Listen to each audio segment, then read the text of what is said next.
पीक विम्या संदर्भातली आतापर्यंतची ही सर्वात मोठी, सर्वात आनंदाची आणि दिलासादायक बातमी आपण या व्हिडिओच्या माध्यमातून घेऊन आलेलो आहे शेतकरी मित्रांनो. तर बघा शेतकरी मित्र, खऱ्या अर्थाने तसं पाहावयास गेलं तर मागच्या महिन्याभरापासून आपण पीक विम्याचे अपडेट आणत आहोत आणि मागच्या आठवड्याभरापासून बऱ्यापैकी काही काही भागामध्ये, तालुक्यामध्ये, मंडळांमध्ये, जिल्ह्यामध्ये जिथे वाटप होत आहे, कॅल्क्युलेशन होत आहे, रकमा होत आहे, त्या सर्व अपडेट आपण देण्याचा प्रयत्न केला किंवा काही ठिकाणची काय स्टेटस आहे ते सुद्धा देण्याचा प्रयत्न केला.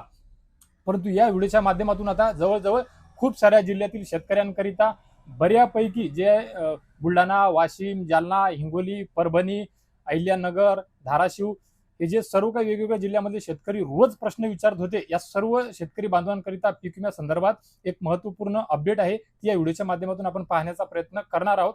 तर यामुळे हा व्हिडिओ कुठेही स्किप न करता शेवटपर्यंत पाहण्याचा प्रयत्न करा शेतकरी मित्रांनो. आणि जर या चॅनलवर, या व्हिडिओवर, या पेजवर जर कोणी नवीन असेल तर अशीच माहिती मी ताबडतोब तुमच्यापर्यंत पोहोचवू शकेल, याकरिता नक्कीच आपल्या चॅनलला सबस्क्राईब करून घ्या आणि पेजला सुद्धा फॉलो करून घ्या.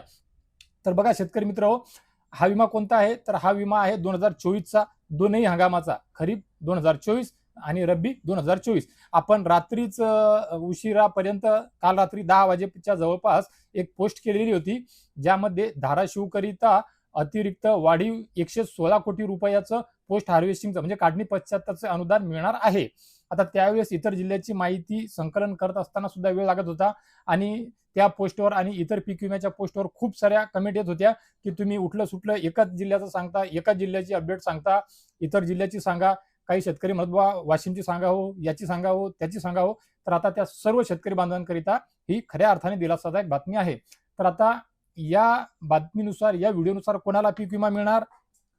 अजून एक गोष्ट, माझ्या पीक विम्याच्या सर्व कमेंटमध्ये जेव्हा मी वाचत होतो तेव्हा बऱ्यापैकी कमेंट येत होत्या. कंपनीला कॉल केला, कंपनीवाल्यांनी असं सांगितलं, तुम्ही याच्यात बसत नाही, तुम्ही तिच्यात बसत नाही किंवा इल्ड बेस मध्ये आहे.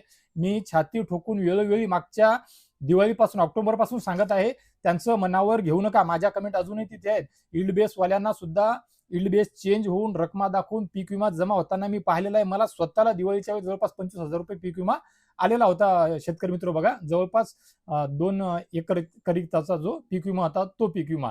त्यामुळे मी आपल्या सर्वांना परत आश्वासित करू इच्छितो, इल्ड बेस वाल्यांनाही मिळणार, कॅल्क्युलेशन ज्यांचं झालेलं होतं त्या शेतकऱ्यांनाही मिळणार, कॅल्क्युलेशनच्या रकमा ज्या शेतकऱ्यांच्या दाखवत होत्या त्या शेतकऱ्यांनाही पीक विमा मिळणार.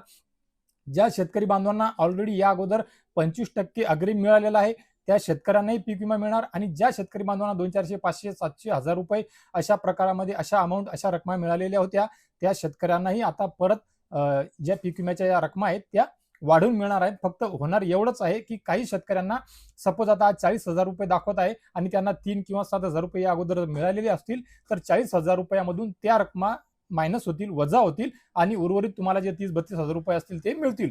म्हणजे तुमच्या रकमेनुसार, तुमचे जर 1 लाख असतील आणि तुम्हाला 10-20 आलेले असतील तर 70-80,000 रुपये मिळतील. त्या कमी जास्त प्रमाणामध्ये तुमची जी रक्कम असेल त्या रकमेनुसार मिळणार. तर आता ह्या कशामुळे मिळणार आणि कशा प्रकारामध्ये मिळणार? तर बघा, पीक विमा योजना ही मागच्या वर्षीपर्यंत म्हणजे 2024 पर्यंत जी होती ती 1 रुपयामध्ये होती आणि त्यामध्ये शेतकऱ्याच्या हिताचे खरोखर खऱ्या अर्थाने खूप छान छान ट्रिगर होते, ज्याकरिता मागच्या वर्षभरापासून शेतकरी नेते, सामाजिक कार्यकर्ते, तुम्ही, आम्ही सर्वच भांडत आहोत, नाराज आहोत, रोष व्यक्त करत आहोत की ते ट्रिगर लागू करावे, परंतु ते लागू करण्यात आलेले नाही.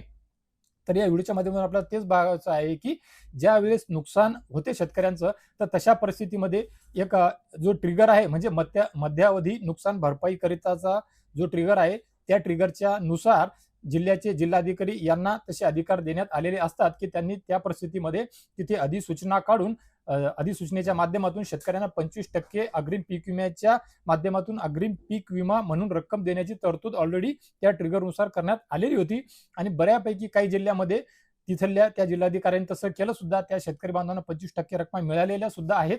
आता त्यांना 25% रक्कम मिळालेली असताना सुद्धा त्यांना पीक विमा मिळणार आहे. मग आता तुम्ही परत ते सांगाल की पीक विमा तुम्ही म्हणता, रोज म्हणता, तुमचा रोजच व्हिडिओ येते. आता व्हिडिओ माझाच येत नाही, मी तर आता महिन्याभरापासून पीक विमा परत हा विषय सब्जेक्ट घेतलेला आहे शेतकरी बांधवांच्या सांगण्यानुसार. बाकी मागच्या खूप महिन्यापासून मी ते सोडून दिलेलं होतं.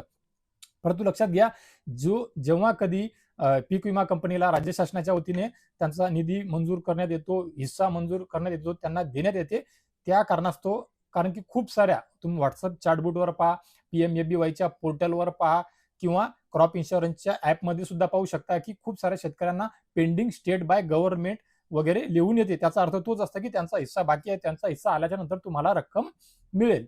आता सोबतच काल दिवसभरापासून एक प्रकार अजून होता की काही शेतकरी बांधवांना पोस्ट हार्वेस्टिंगच्या रकमा दाखवत होत्या, पण काल सकाळपासून दिसत नव्हत्या.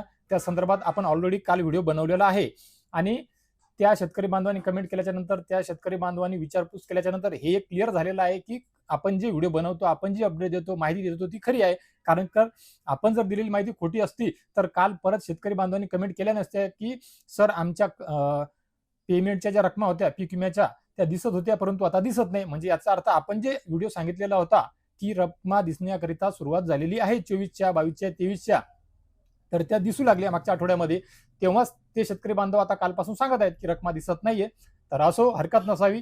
तुम्हाला किती विश्वास ठेवायचा, मी बडबड करतो, माझा अभ्यास आहे नाही आहे, तुमचा किती आहे ते तुम्ही ठरवा. परंतु ज्यांच्या रकमा झिरो झालेल्या आहेत, ज्यांना रकमा दिसत नाहीये, निश्चिंत राहा, हरकत नाही, टेन्शन घेऊ नका, गोंधळून जाऊ नका. मी काल सुद्धा सांगितलेलं, आज सुद्धा सांगत आहे, त्या रकमा दिसतील आणि तो पीक विमा तुमच्या आधार संलग्न खात्यावर जमा होईल. वेळ लागू शकते, 1 महिना लागेल, 2 महिना लागेल, 3 महिना लागेल, 2 आठवड्यातही जमा होऊ शकते.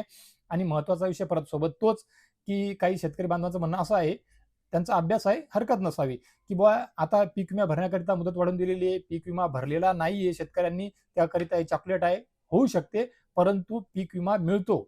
जुना जो पीक विमा आहे ते ट्रिगर वेगळे होते, ती योजना वेगळी होती. हा, वेळ प्रसंगी तुम्हाला कुठे ना कुठे आंदोलन, मोर्चे, निवेदन या साऱ्या गोष्टी कराव्या लागू शकतात. तसे लोक म्हणल्यापेक्षा संघटना करतात, त्यांचे नेते, कार्यकर्ते, पदाधिकारी, सामाजिक कार्यकर्ते करतात. थोडा वेग मिळतो त्या गोष्टीला आणि तुमच्या पदरामध्ये न्याय मिळण्याकरिता मदत होते. परंतु 2-4 वर्षामध्ये आम्ही पाहिलेलं आहे, खूप साऱ्या लोकांना चांगल्या प्रकारे, चांगल्या रकमा, चांगल्या अमाऊंट लाखोच्या स्वरूपामध्ये पीक विम्याच्या माध्यमातून, ₹1 पीक विमा योजनेच्या माध्यमातून मिळालेल्या आहेत शेतकरी मित्रांनो. त्यामुळेच माझा वैयक्तिक अनुभव आहे, मी शेतकरी आहे, पीक विमा भरलेला आहे, मला पीक विमा मिळालेला आहे. पीक विमा तक्रार समिती जी असते तालुका पातळीवर, त्यांच्याशी चर्चा झालेल्या आहेत. आम्ही आंदोलन वगैरे केले, चळवळीमध्ये काम केलेला अनुभव असल्यामुळे मी तुम्हाला ह्या सर्व गोष्टी वेळोवेळी व्हिडिओच्या माध्यमातून सांगतो, आश्वासित करतो. मी काय माझ्या घरून देणार आहे का? आणि मी व्हिडिओ टाकला म्हणजे माझे व्हिडिओ पाहतातच किती, मोजकीच लोक पाहतात, त्याच्यातून मला काही रक्कम मिळणार आहे का? अशातला भाग नाहीये. काही लोक तर इथपर्यंत बोलतात सरकारचा दलाल आहे. मी तर म्हणतो माझं त्यांच्याशी जुळवून द्या, जर काही देत असतील तर मी त्यांची रोज त्यांच्याकरिता व्हिडिओ बनवतो. अहो, व्हिडिओ टाकला म्हणजे काय लाखो करोड रुपये येणार आहेत का? परंतु कुठे ना कुठे आतून एक इच्छा असते की शेतकरी बांधवांपर्यंत अपडेट पोहोचावी, परिस्थिती पोहोचावी. नाहीतर शेतकऱ्याच्या विरोधात नाही बोलत, आपण सरकारच्या विरोधात बोलतो. मग आपण जर दलाल असतो तर शेतकऱ्याच्या बाजूने आणि सरकारच्या विरोधात बोललो असतो का? माझे जुने व्हिडिओ उचलून बघा, 1 वर्षातले, 2 वर्षातले, 5 वर्षातले, 10 वर्षातले, तुम्हाला समजून जाईल. सरकार कोणतंही असो, आपल्याला काही घेणं देणं नाही, पक्ष कोणताही असो, आपल्याला काही घेणं देणं नाहीये. परंतु असो, काही हरकत नसावी. काल ज्याप्रमाणे धाराशिव संदर्भात तुम्हाला रात्री सांगितलेलं होतं की 116 कोटी रुपये काढणी पश्चातच्या स्वरूपात वाढीव अनुदान म्हणून मिळणार आहे, त्यानुसार आता राहिलेल्या इतर जिल्ह्यांना सुद्धा बऱ्यापैकी वाढीव अनुदान मिळणार आहे. खूप चांगल्या प्रकारे रकमा मिळतील शेतकरी मित्रांनो. मी तुम्हाला सांगितलं, ईल्ड बेस असो, काही असू द्या, क्लेम चेंज होणार, कॅल्क्युलेशन झाल्याच्या नंतर रकमा दिसणार आणि तो पैसा तुमच्या आधार संलग्न खात्यावर जमा होणार, हमखास जमा होणार मित्रांनो. बघा, आणि ज्या रकमा दिसत आहेत त्या सुद्धा मिळणार, ज्या दिसत नव्हत्या त्या सुद्धा दिसायला लागतील आणि तिथून पुढे मिळणार आहे शेतकरी मित्रांनो. तर शेतकरी मित्र, पीक विम्या संदर्भात या व्हिडिओच्या माध्यमातून दिलेली माहिती कशी वाटली? पीक विम्या संदर्भात तुमचे काय प्रश्न असतील, हा व्हिडिओ तुमच्यापर्यंत पोहोचल्याच्या नंतर हमखास 100% त्या कमेंट बॉक्समध्ये विचारा. हरकत नसेल, कोणताही जिल्हा असू द्या, तुमच्या प्रश्नाची उत्तर मी देत आहे आणि इथून पुढे सुद्धा देत राहील शेतकरी मित्रांनो. तर मित्र, पीक विम्याचं वितरण अजून कुठे चालू झालं, काही लेटेस्ट अपडेट, काही स्टेटस असेल तर नक्कीच तुमच्यापर्यंत व्हिडिओच्या माध्यमातून, आपल्या चॅनलच्या, आपल्या पेजच्या माध्यमातून, ज्याचं नाव आहे कृषक भारत कलाल NK अग्रवालच्या माध्यमातून पोहोचवण्याचा माझा प्रामाणिक प्रयत्न होता आहे आणि इथून पुढे सुद्धा मी करत राहील शेतकरी मित्रांनो. तर बघा शेतकरी मित्र, या व्हिडिओच्या माध्यमातून तुर्तास एवढेच. भेटूया एका नवीन व्हिडिओच्या माध्यमातून तुमच्या आमच्या नवीन उपयोगी माहितीसह. आणि मी माझ्या प्रत्येक व्हिडिओच्या अखेरी सांगतो आणि त्यानंतरच्या एका नवीन व्हिडिओच्या माध्यमातून आणतो, जसं या व्हिडिओच्या माध्यमातून आणली. त्यानुसार भेटूया अजून एका गोड बातमीसह. तोपर्यंत धन्यवाद शेतकरी मित्रांनो.